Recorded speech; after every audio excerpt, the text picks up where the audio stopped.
Hi, this is Learn Italian with Mira. Today, let's learn how to count 0 until 20 in Italian.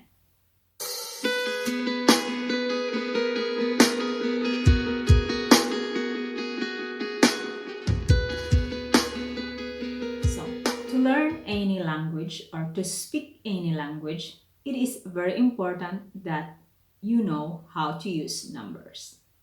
Numbers are used to indicate dates, time, quantity, and so many others. So, let's start how to count from 0 until 20 in Italian language.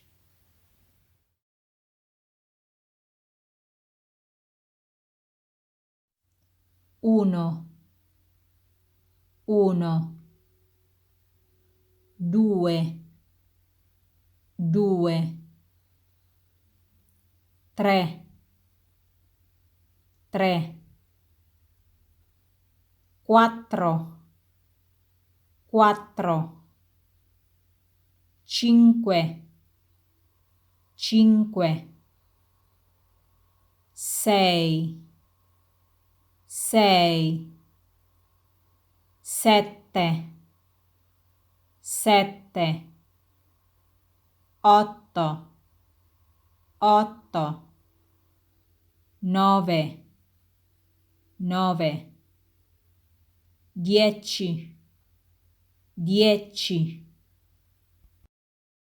Now let's go to 11 until 20. So start. Undici, undici, dodici, dodici, tredici, tredici,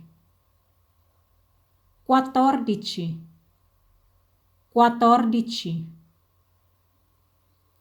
quindici, quindici,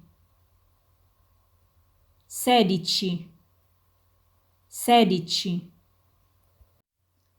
diciassette, diciassette, diciotto, diciotto, diciannove, diciannove, venti, venti.